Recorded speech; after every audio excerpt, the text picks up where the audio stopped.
한 주간 잘 지내셨죠? 또 여러분 중간에 5월 8일 이미 어버이날도 지나고 그리고 여러분들이 또 최선을 다해서 살아계신 부모님께 효도한 줄 믿습니다.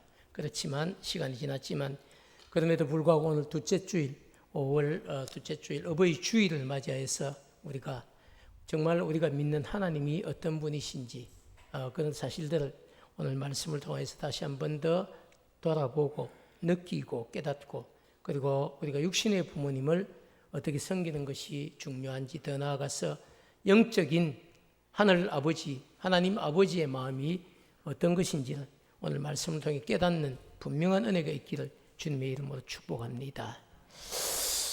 오늘 그래서 전할 제목은 그저 돌아오길 기다리는 아버지입니다. 돌아오길 기다리는 아버지.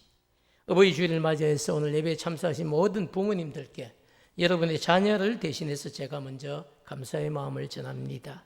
여러 가지로 참 힘든 환경을 지나온 여러분들이십니다.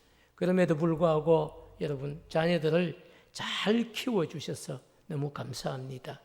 그리고 자녀로 인한 그런 기쁨이 여러분의 가정에 가득하기를 진심으로 축복합니다. 오늘 그래서 오늘 함께 읽은 본문의 말씀을 우리가 중심으로 우리 하나님 아버지가 어떤 분이신지 그런 것들을 조금 우리가 살피려고 생각합니다. 오늘 본문 말씀을 보면요 이런 이야기예요. 어떤 사람에게 두 아들이 있습니다. 한 집에 딱 두 아들이 있었는데요.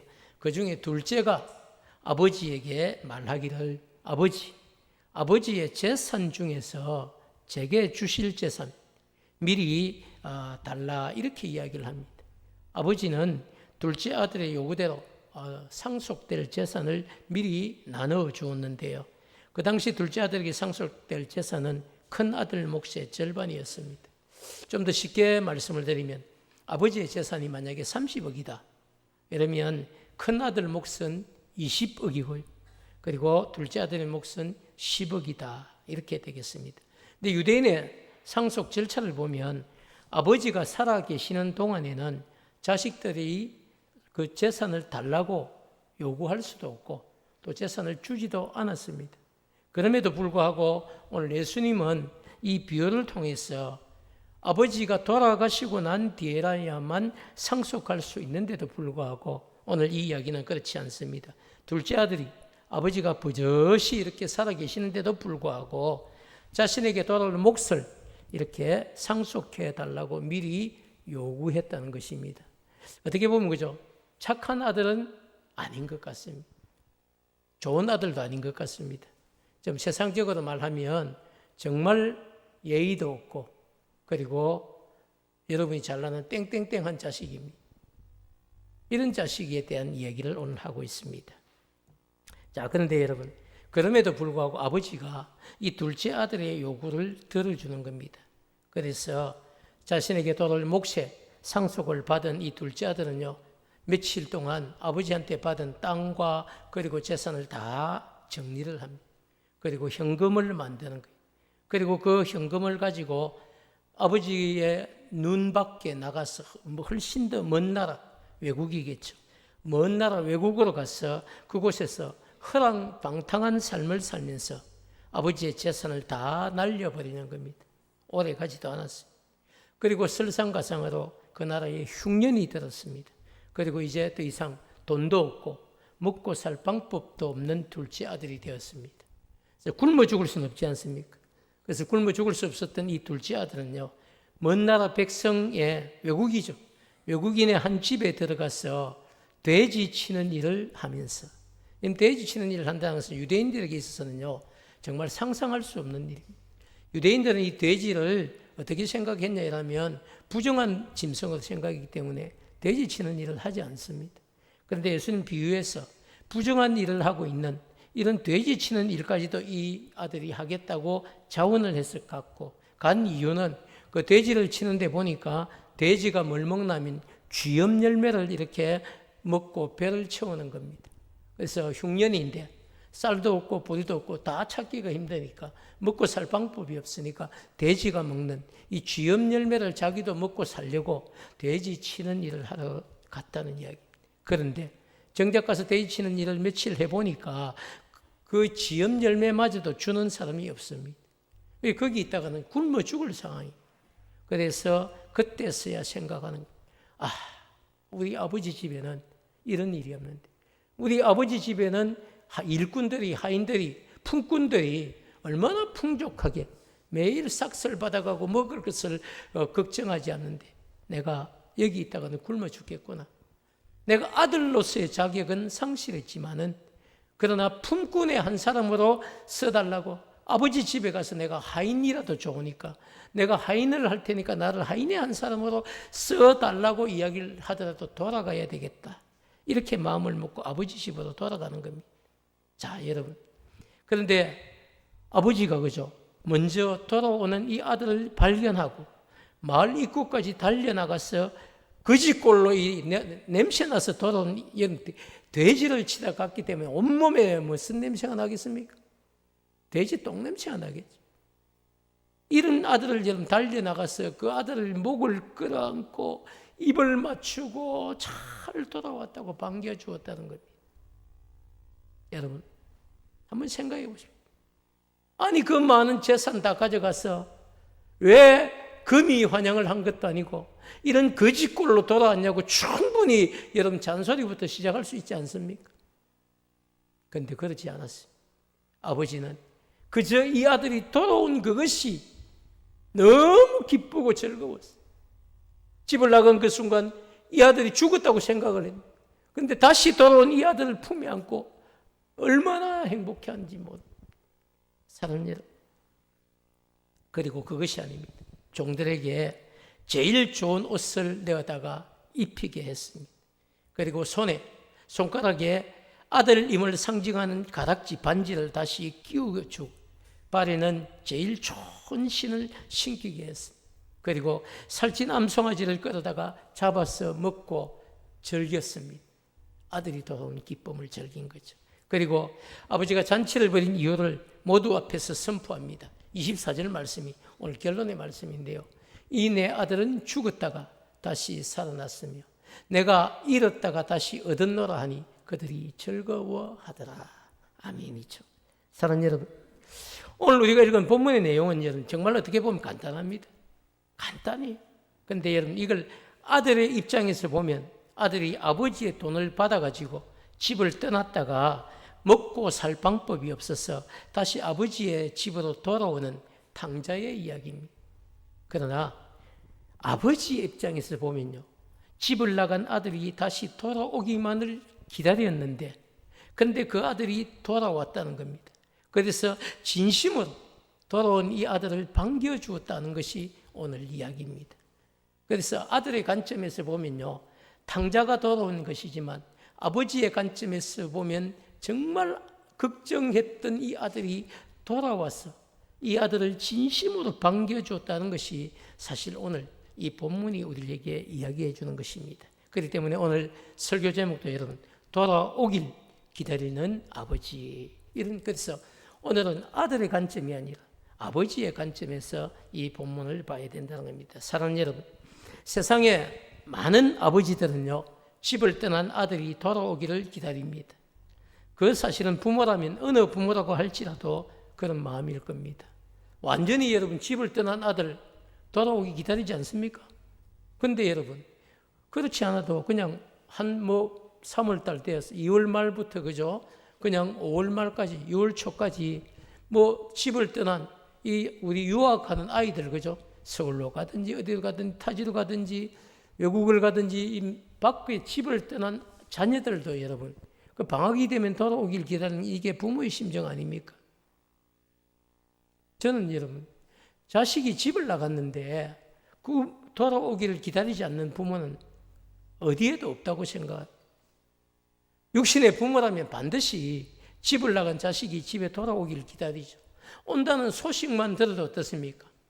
기쁘지 않습니까? 오면 뭘 해먹여야 될지, 또 오면 맛있는 데 내가 알아놓은 데 있는데 데리고 가서 밥을 사줘야 되겠다든지, 여러분 그게 부모의 심정 아닙니까? 자, 여러분 잘난 자식뿐 아니라 못난 자식이라고 할지라도 또 효도하는 자식뿐 아니라 부모의 마음에 상처를 주고 집을 떠나간 자식이라 할지라도 부모의 마음은 그 자식이 돌아오기만을 기다리는 것이 그게 여러분 부모의 마음이죠. 거기에 무슨 설명이 더 필요하겠습니까? 오늘 여러분 예수님은 오늘 이 비유를 통해서 그런 사실을 잘 알려주고 있습니다. 그런데 여러분 오늘 본문만 보면 이 대상이 누군지를 알 수가 없습니다. 그런데 오늘 본문의 시작이 됐냐면요, 오늘 11절이 시작이 아닙니다. 본문의 시작은 누가복음 15장 1절 2절에서 이 이야기를 왜 했는지 시작을 하는데요, 1절과 2절 말씀을 보면 이렇게 시작을 하고 있습니다. 누가복음 15장 여러분 1절 이야기예요. 모든 세리와 죄인들이 누구라고요? 세리, 죄인, 이런 사람들이 예수님의 말씀을 듣기 위해서 예수님이 가까이 나아왔다는 겁니다. 여러분 당시에 유대인들은요, 세리와 죄인들을 일반적인 사람으로 취급을 안 했습니다. 그래서 가까이 하질 않았어요. 그리고 그들과 가까이 한다는 것이 손가락질 받을 일이었어요. 그런데도 불구하고 예수님은 지금 자기에게 말씀을 듣기 위해서 다가온 세리와 죄인들이 있었다는 사실을 누가는 정확하게 기록을 하고 있습니다.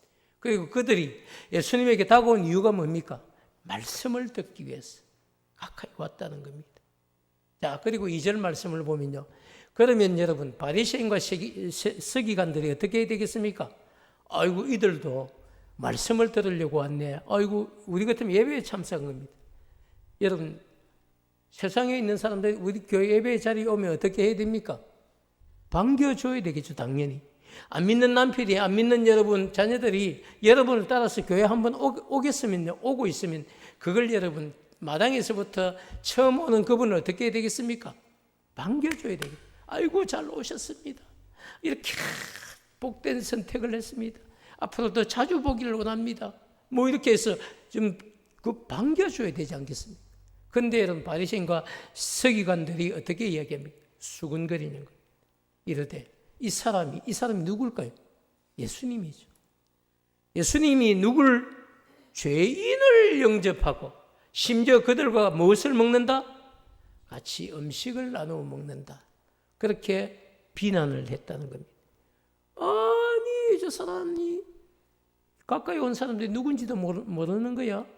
죄인들, 세리와 죄인들이 다 저 손가락질 받는 사람들이 왔는데 저들을 물리치지 않고 도리어 저들을 영접하고 같이 앉아서 음식을 먹는다고 이렇게 수군거렸다는 겁니다. 자, 여러분. 그래서 예수님은 그 자리에 모인 이 세리와 죄인들 앞에서 더 나아가서 그 광경을 지켜보고 수군거리는 이 바리새인과 여러분 서기관들 앞에서 이 비유를 말씀하시는 거죠. 어떤 사람에게 두 아들이 있는데 이렇게 시작을 한 그 집을 떠난 둘째 아들이 여러분 돌아오기를 기다리는 이 아버지의 이야기를 통해서요, 하나님 아버지도 집을 나간 둘째 아들인 세리와 죄인들이 돌아오기를 기다리신다는 메시지를 전달하고 있는 겁니다. 누가복음 15장에 여러분 첫 번째 아들은 누굽니까? 바리새인과 서기관들을 가리킵니다. 바리새인과 서기관들은 첫 번째 아들이고, 이 지금 말씀 듣기에 가까이 나와 있는 세리와 죄인들이 바로 둘째 아들입니다. 그들이 어떤 인간적으로 볼 때 그저 아버지의 것을 받아서 나가서 다 허랑방탕하고 날려버리고 아버지의 아들로서의 자격을 잃어버렸지만 그래도 품꾼의 하나로서도 아버지 집으로 가야 되겠다고, 중요한 것은요, 아버지 집으로 가야 되겠다고 생각하고 돌아왔다는 것입니다. 그러면 어떻게 해야 됩니까? 반겨 맞아줘야 되는 거죠.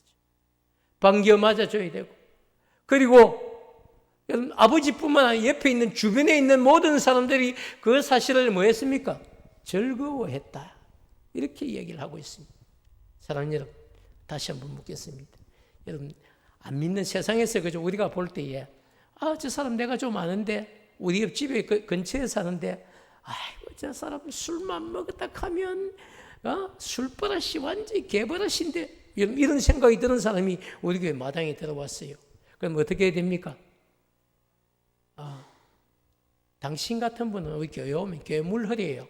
오시면 안 돼요. 이래야 됩니까? 아니면 아이고 저도 옛날에 술 많이 먹었는데 예수 믿고 성령 충만에 다 끊었는데요. 그런 일이 있을 줄 믿습니다. 아멘이라고 받아야 되겠습니까? 어떻게 해야 되겠어요, 여러분? 그런 이야기를 주님이 들려주고 있는. 사랑하는 여러분, 하나님 아버지가 용서하고 받겠다면요, 그걸 누가 막을 수 있나요? 여러분의 행위로 구원받은 자들이 있습니까? 여러분이 정말 행위로 열심히 살아서 여러분이 구원을 여러분 선물로 받은 것이 아니라 구원을 쟁취했습니까? 그렇지 않지 않습니까? 우리는 여러분 다 연약한 자들 아닙니까? 그 세상 말로 이런 걸 뭐라는 겁니까? 도찐 개찐이 되는 거예요. 우리가 볼 때는 엄청난 차이가 나 보이죠? 그들과 우리가. 우리는 양심을 지키고 사는데, 믿음으로 사는데, 저 사람들은 그런 거 없어요. 우리가 볼 때는 그렇게 보여요. 근데 하나님께서 보실 때는 어떻습니까? 너희 행위로 구원 얻을 자가 아무도 없느니라. 다 내가 너희들이 준 선물이다. 너희들은 십자가의 보혈의 공로로 인하여서 구원을 선물로 받은 자들이다. 이게 여러분 하나님 아버지의 선포입니다. 그래서 여러분 저와 여러분은 우리가 구원받았음에 대해서 자랑할 만한 것이 있다 없다? 아무것도 없습니다. 그래서 여러분 우리는 오늘 이 말씀을 주님이 오늘 들려주신 이 비유를 우리는 정말 가슴으로 받아야 될 줄 믿습니다. 사랑하는 여러분, 집을 떠난 이 둘째 아들이 돌아오길 기다리는 아버지 이야기를 통해서요, 하나님 아버지도 집을 떠난 둘째 아들인 이 세리와 죄인들이 돌아오기만을 지금 기다리고 계신다는 메시지를 예수님은 비유를 통해 우리에게 전달하고 있는 것입니다. 사랑하는 여러분, 그렇기 때문에 우리가 믿고 의지하는 하나님은 어떤 분인지를 우리가 정확하게 아는 것이 필요합니다. 집을 나간 아들이 여러분 언젠가는 다시 집으로 돌아올 것이라고 생각하고 매일 아침마다 아들이 돌아올 마을 입구를 바라보고 있는 분이 바로 아버지였습니다. 아들이 집을 떠난 그 순간부터 아들은 영원히 돌아오지 않을 것을 생각하고 아버지의 품을 떠났지만, 그러나 아버지는 그 다음 날부터 마을 어귀를 바라보는 겁니다.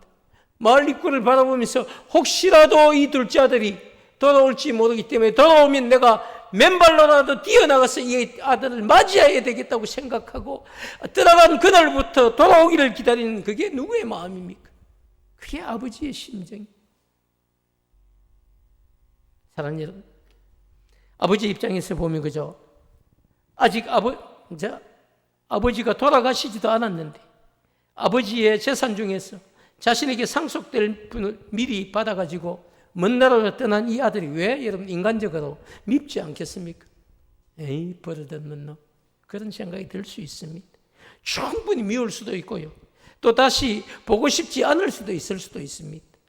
그렇지만 그런 마음은 잠시고요, 집을 떠난 아들이 정말 잘 살고 있는지, 밥은 잘 먹고 다니는지, 어디 아파서 들어 누운 것은 아닌지, 먼 나라에서 혹시라도 죽기라도 한 것은 아닌지, 미운 마음보다는 아들의 생사가 걱정이 되고 보고 싶은 마음이 더 깊어졌을 것입니다. 그게 여러분 부모의 심정 아니겠습니까? 사랑하는 여러분, 세상에 어떤 부모가 그 무엇을 자식의 생명과 바꿀 수가 있겠습니까? 세상에 어떤 부모가 여러분 자신의 재산을 자신의 생명과 바꿀 수가 있겠습니까? 그렇지 않습니까? 아들은 아버지의 재산 중에 자신의 몫을 미리 챙겨서 아버지를 떠날 수 있습니다. 그러나 아버지는 아들이 떠나간 그 순간부터 아들이 다시 돌아올 때까지 단 한 번도 아들을 잊지 않고 아들이 돌아오기만을 기다린다는 것입니다. 사랑하는 여러분, 우리가 믿는 하나님 아버지도 이렇게 아버지의 집을 떠난 아들이 다시 아버지의 품으로 돌아오기만을 기다리는 하나님 아버지입니다. 요즘 여러분 목사님들, 장로님들이 가끔 한 번씩 이렇게 만났어요. 뭐 이야기를 많이 하는데 대부분 만나면 자식들 자랑을 많이 하죠. 어떤 분들은 막 침을 토하면서 자식 자랑을 해요. 그런데 어떤 분들은 가만히 있는 겁니다. 가만히 있는 거. 왜 그럴까요? 내놓고 자랑할 만한 이야기가 없을 수 있기 때문이죠. 여러분 중직자인 목사님과 장로님들의 대화에서도 자녀를 자랑하는 분도 있지만요, 자녀 자랑을 못하는 분도 있습니다. 왜 그럴까요? 자랑할 만한 것이 없을 수도 있지만 하나님께서 그 아들을 다듬어 주시기를 기다리는 마음 때문이겠죠. 그래서 여러분, 자녀를 혹시라도 우리 자녀가 믿음 안에 지금 없다 할지라도 여러분 낙심하지 마시기 바랍니다. 기도해 놓은 자녀는요, 반드시 때가 되면 돌아옵니다. 그 말씀이잖아요. 오늘 이 비유는요, 어린 시절 잘 믿다가 집을 떠난 아들이 있을 수 있다는 겁니다. 장성해서 이제 나는 내 의지대로 살랍니다, 이렇게 하고 집을 떠난 아들이 있을 수 있다는 거예요.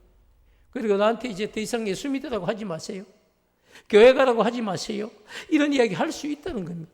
근데 여러분, 그렇게 집을 떠났을지라도 그 자식을 위한 기도의 끈을 놓으면 안 됩니다. 기도의 끈을, 끝까지 기도의 끈을 여러분 붙들고 기도하면요, 때가 되면 내가 아버지 집에 아들의 자격으로는 못 가지만 품꾼의 하나라도 돌아가야 되겠다는 마음을 먹고 돌아오게 만드는 것이 하나님의 역사라는 사실을 잊지 마시기 바랍니다.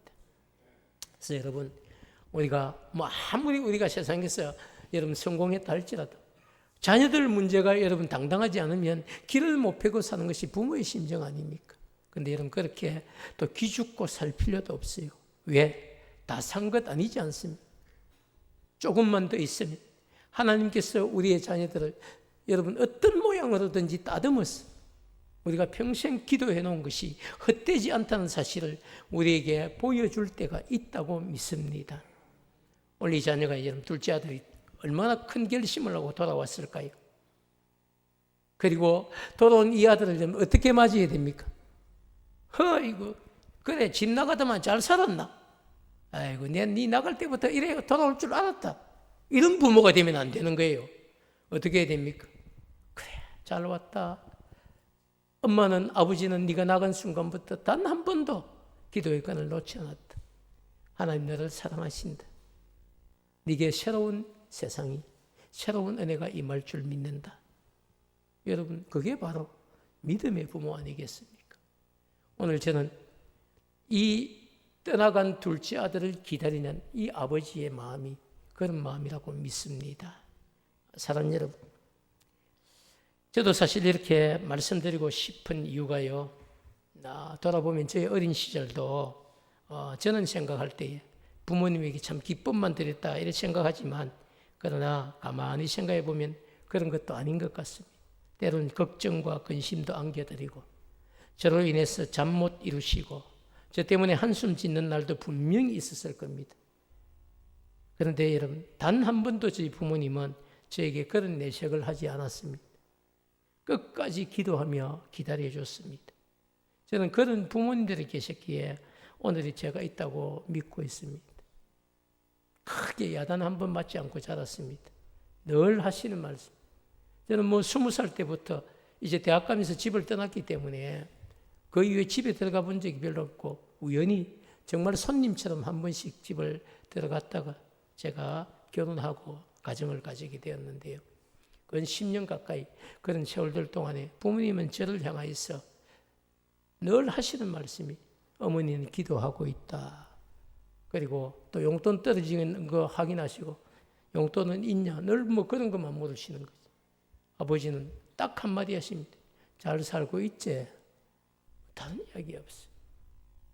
사랑하는 여러분, 아무리 여러분 자식들이 부모님의 사랑과 은혜에 여러분 감사를 드린다고 해도 어떻게 한평생을 자신을 다 바쳐서 자식을 사랑해 오시고 헌신해 오신 그런 부모님들의 사랑과 은혜를 말로 글로 다 표현할 수 있겠습니까?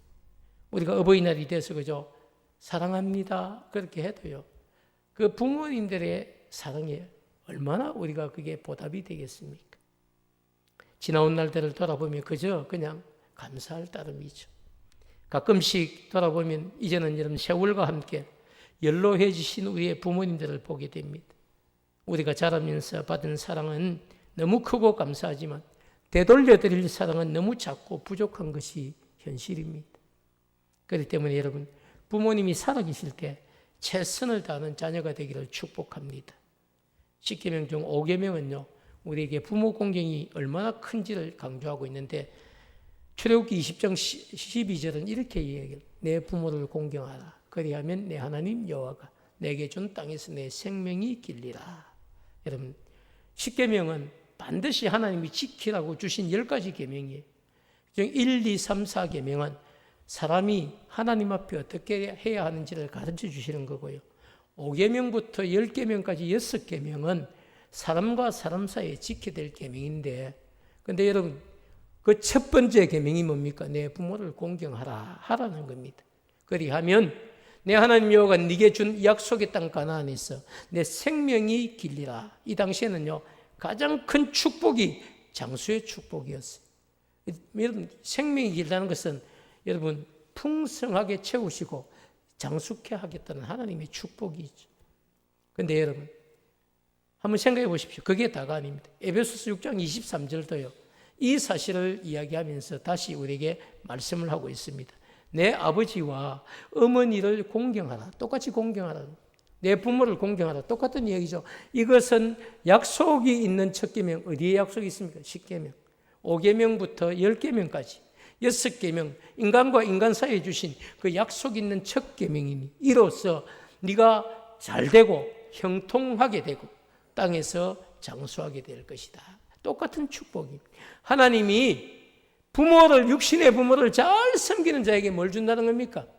복을 주신다는 이야기. 사랑하는 여러분, 아무리 강조해도 부족한 것이 부모님에 대한 공경입니다. 살아계신 부모님 잘 섬겼어. 하나님께서 약속하신 복을 받는 우리 부모님 가족들이 되시기를 축복합니다. 더 나아가서 여러분, 육신의 부모만 부모님이 아니고 교회는 여러분 영적인 부모님들이 계십니다. 물론 어떤 분들은 목회자를 향해서 영적 아비입니다 이렇게 이야기를, 그거 틀린 이야기 아닙니다. 제가 여러분의 영적 아비 맞습니다. 그러나 육신적으로 봐도 오늘 우리 70세 이상 우리 교회 안에 계신 이 여러분 성도님들, 우리 장로님, 권사님, 집사님, 다 이분들이 우리의 뭡니까? 우리 교회 부모님들입니다. 영적인 부모님들이. 그래서 여러분, 우리 눈앞에 보이는 이런 육신의 부모님들, 영적 부모님들도 잘 섬겼어. 복의 복을 받는 우리 부모교회가 꼭 되기를 주님의 이름으로 축복합니다.